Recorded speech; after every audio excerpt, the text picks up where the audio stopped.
بسم اللہ الرحمن الرحیم۔ کالے جادو سے بچاؤ کے مسنون وظائف۔ نمبر 1، 3 کل سب سے مضبوط حفاظت۔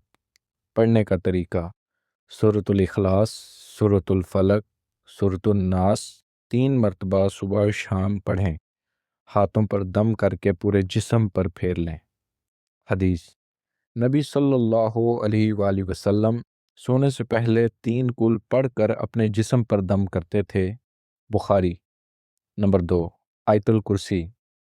پڑھنے کا وقت: ہر فرض نماز کے بعد سوتے وقت۔ فضیلت: جو شخص آیت الکرسی پڑھے اور اس پر اللہ کی طرف سے محافظ مقرر ہو جاتا ہے۔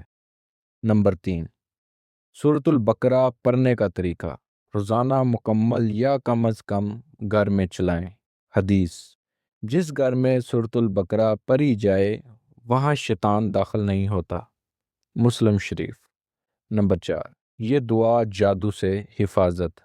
دعا: اعوذ بکلمات اللہ التامۃ من شر ما خلق۔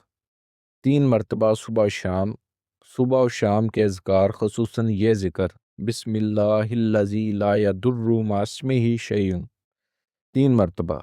ہر قسم کے نقصان سے حفاظت۔ کالے جادو سے ڈرتے نہیں، اللہ پر مکمل یقین رکھیں۔ عاملوں اور جعلی پیروں سے بچیں۔ نماز، توبہ اور ذکر کو مضبوط رکھیں۔